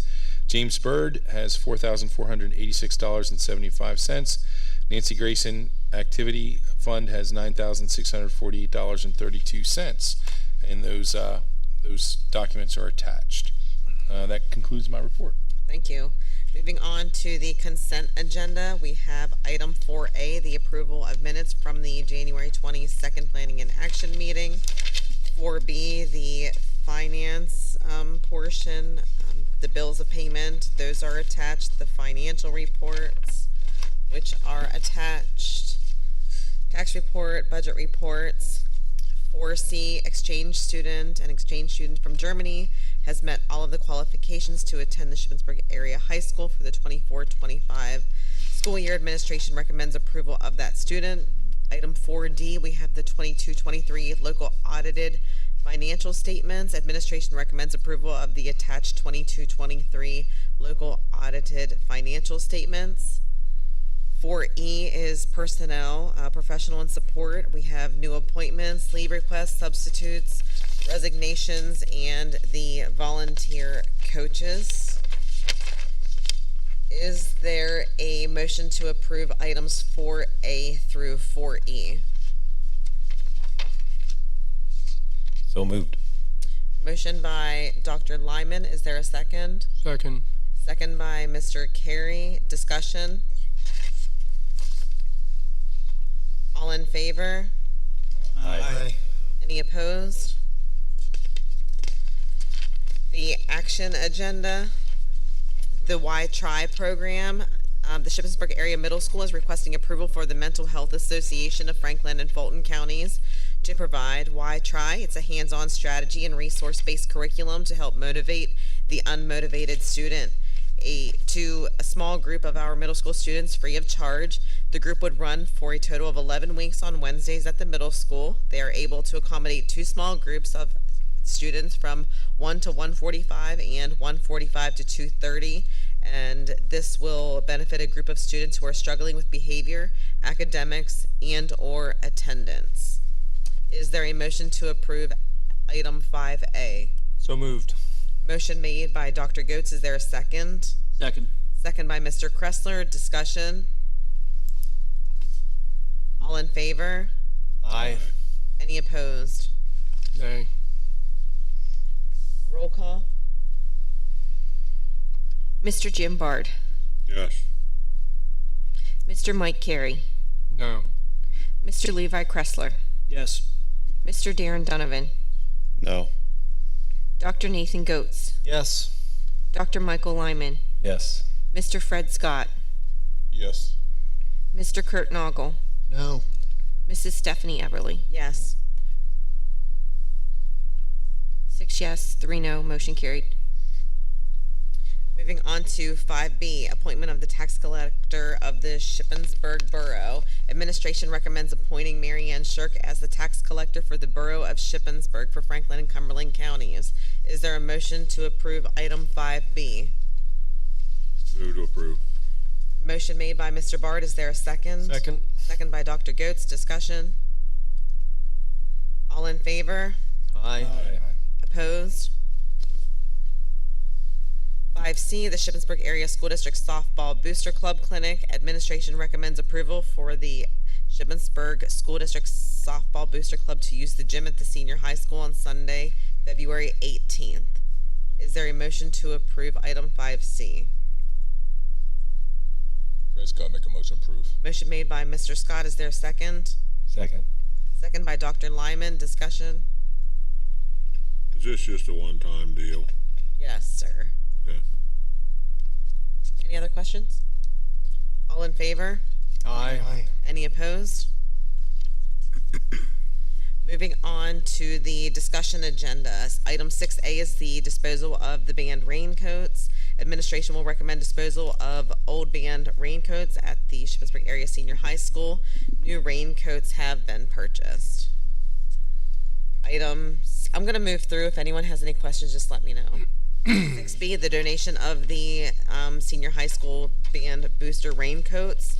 The boosters are requesting authorization to make a monetary donation to the district to help with the purchase of the raincoats. The total amount of the donation is $6,000, and backup is included, acknowledging the various community partners pursuant to policy 702 and the administrative procedure for the same. Any gift over $2,500 must be accepted by the board of directors. Administration recommends the board of directors accept this donation. 6C is Camp G Blues. Administration recommends approval of Camp G Blues, an environmental educational camp for over 50 years. The theme for Camp G Blues this year is respect and will take place on May 16th through the 17th at Camp Penn in Waynesboro. The cost of G Blues is 100% covered by the G Blues PTO. There's a slideshow attached if you desire to watch that. 6D is the Gifted Education Students Field Trip. Administration will recommend for Amanda Kirkpatrick, the gifted teacher at the middle school, to take 30 gifted education students to the Holocaust Museum in Washington, D.C. on May 21st to 2024. The cost of the trip is $1,324 for the bus and will be paid for by the Student Services Department. Item 6E is the SACE field trip to Pine Grove State Park. The intermediate school is requesting approval to plan for a field trip to Pine Grove State Park at Laurel Lake on April 12th. This trip is not currently listed in the approved field trip handbook. This is a pilot trip and will include approximately 24 students and will be paid for by the SACE student activity account. Steph, can I interrupt you? Sure. It says it's not approved on there. How do we make it approved? Like, what is this process? That's it. It's okay. Thank you. So I just want to note that it's actually Pine Grove Furnace State Park. So, I don't know. If it's going to be in the policy, might as well spell it right. Okay. Good eye.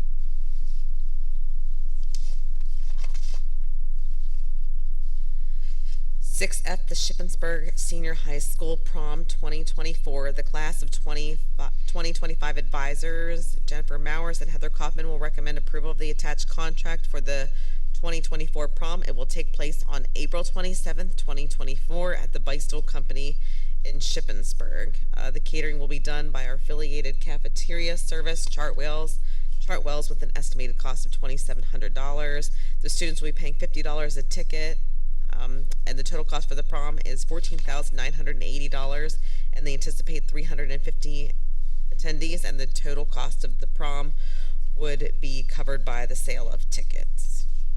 Grant approval, item 6G, Marcia Schmoose, the math teacher, is seeking approval to apply for and accept funds for the Keystone Teachers Association through the Classroom Mini Grants program. If awarded, the funds will be used to purchase magnetic base 10 sets for 14 second grade classrooms. The cost is $153.86. Any additional funds would be used to buy more sets for third grade classrooms. 6H is the Pennsylvania School Breakfast Expansion. Dawn Smith, the Director of Dining Services, is seeking approval to apply for and accept funds from the USDA School Breakfast Expansion Grant Program. Awards will range from $5,000 to $10,000 per school. If awarded, the funds will be used to start a new grab-and-go breakfast option, as well as to create healthier choices for students at breakfast. Item 6I is the Leadership Development Training. Administration and the Board President will recommend approval of the attached proposal for leadership development training for administrators and board members. The training will be held on February 17th at the Operations Building Conference Room. The total cost for the training will be $1,774. 6J, policies. Can I just ask a couple questions about it? Sure. I guess the meeting will have already occurred by the time this makes it on the action agenda, and plus, don't we only approve contracts over $5,000 board? So I don't know, just help me out here. So we were told that because it was over $100 that it needed board approval, so this would kind of be retroactive by the time we would come back on the 26th. Okay, so am I mistaken about the contract number then? That it's any sort of contract that the district enters in over $100 needs board approval? Per school code. Oh, okay. All right, thank you. Any other questions regarding that? Item 6J is the policies for first reading and discussion. Dr. Lyman had gone over those policies. Those questions, those are also attached. The health and safety plan, administration has updated the attached health and safety plan for the 23-24 school year. Administration will recommend approval of the plan. As Mrs. Wolfinger did state, there are no changes, and this is more so a formality to stay in compliance. Can I just ask one question? This is more of a procedural thing. ESSER's monies end this year, correct? Correct. Then we won't ever have to see the words health and safety plan ever again? Specific to this initiative, I would doubt that we would. Just to maybe a quick correction, we did change some of the links that to show you that even the federal government has maybe moved on. Yeah. Some of the links that were in our previous plan didn't work, so we updated those. Perfect. Because this is is it twice a year or yearly? I remember Twice a year. Twice a year. Perfect. Thank you. The E-rate funding request, administration will recommend approval to request and accept bids to replace our networking equipment purchased in 2015. The new equipment will improve security and improve the performance of our network and phones. 6M, request for proposals for the food management company. This is the 23-24 school year is the last year of our current contract with Chartwells. Administration seeks board approval to proceed with the guidelines as outlined by the Pennsylvania Department of Education for contracting outside food service management, along with the approval of the attached RFP. 6N, the I Attended contract. Administration will recommend approval of the attached contract with I Attend Enterprises. The purpose is to support reporting for the Act 48 hours for attendance at contracted meetings and trainings for professional staff. The cost is $1 per user, so approximately $250 annually. 6O is the Capital Area Pathways to Teaching Partnership Agreement. Administration will recommend the approval of the contract with the CAIU pertaining to the Capital Area Pathways to Teaching. Once approved, the program will run until the contract ends on June 30th, 2025. So this is kind of one of the grow your own. So we purchased one slot with Bloomberg to kind of fast track some certification. 6P is a resolution of intent to reimburse from bond proceeds for capital project costs.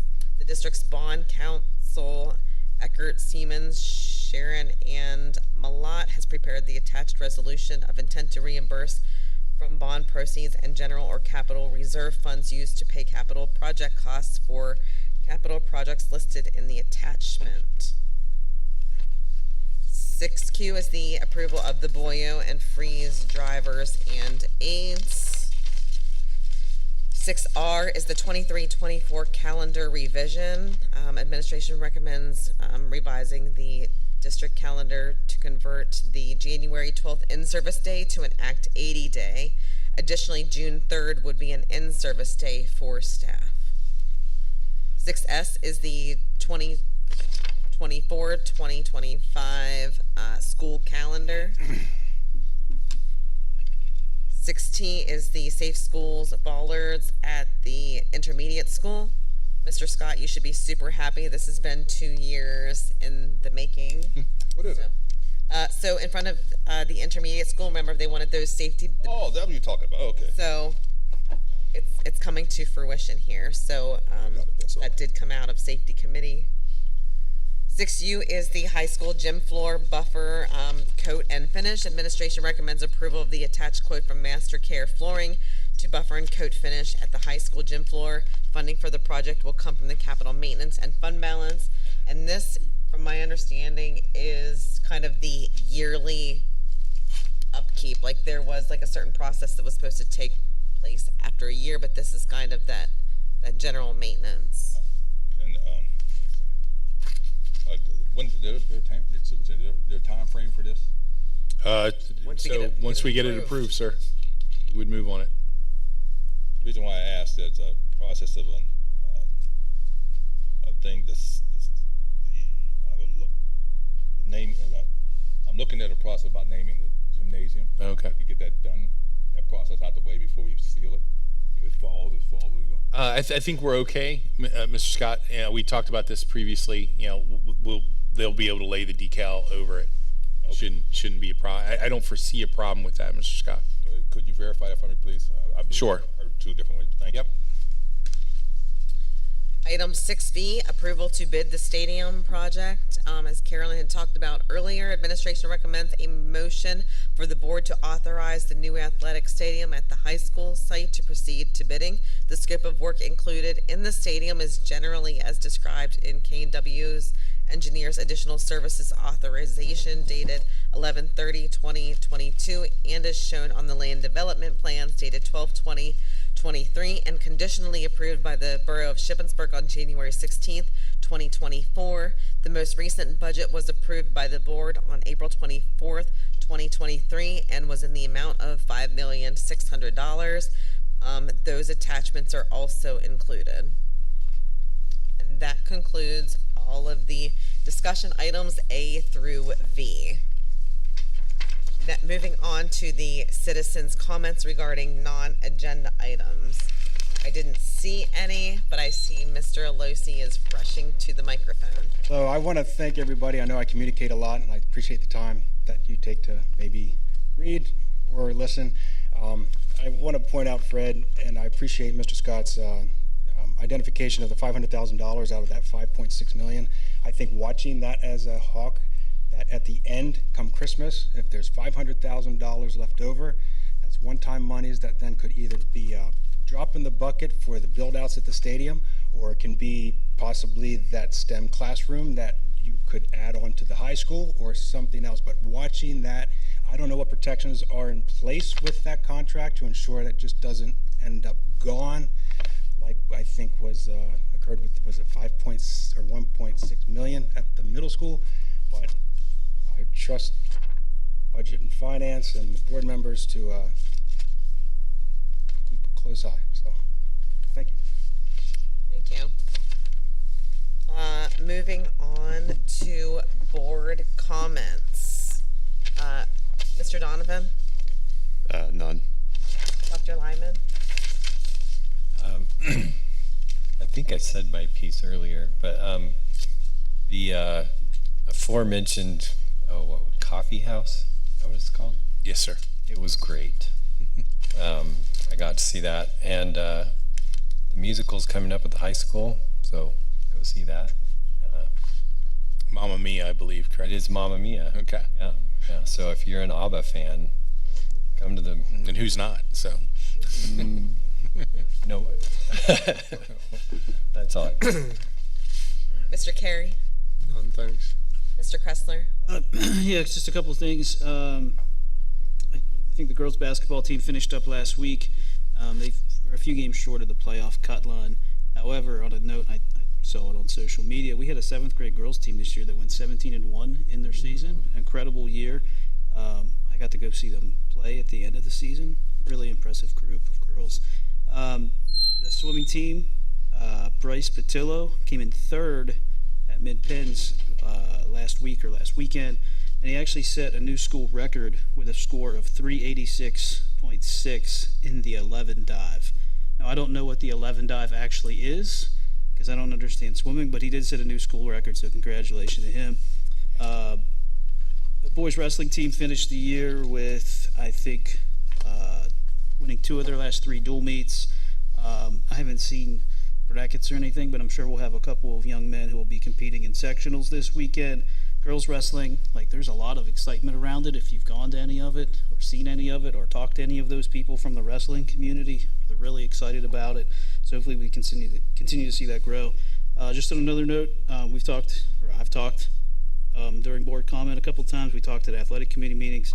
The Athletic Hall of Fame committee is in the process of reforming, reorganizing, and hopefully being able to get back to doing yearly inductions in the fall. So that's exciting. And then I just as a reminder, we saw in here the discussion agenda, the band boosters. I think it was $6,000 is essentially what they're going to donate toward that stuff. I don't think, I know myself personally, I don't do a nearly good enough job of saying thank you to all those people, whether it's athletic boosters, band boosters, whatever it is, because without those parents and volunteers working, to come up with some funds, we would really struggle even more than we do in funding our athletic stuff and all extracurriculars. So just thank you to all those people who do that. Thank you. Mr. Bard? None tonight, thank you. Dr. Goetz? Nothing, thanks. Mr. Scott? Yes, sir. Yeah. Superintendent, can we put out more signs saying we need people, the maintenance and that? I don't see any. I go to other schools that's going to do basketball. I see signs out in the yard or wherever stating that we're looking for custodians, we're looking for maintenance people, or whatever. I don't see any around here. I can look into that, Mr. Scott. Could you please? Mm-hmm. That's all. Mr. Noggle? Nope. Good. I don't have anything this evening, but the board will be entering into executive session to discuss personnel and legal matters. Date savers. There's a transportation committee meeting on February 22nd, February 26th, the next budget and finance meeting, and then March 5th policy, and no one will probably remember all the rest of the dates that I state, but that's it. Thank you. Meeting adjourned.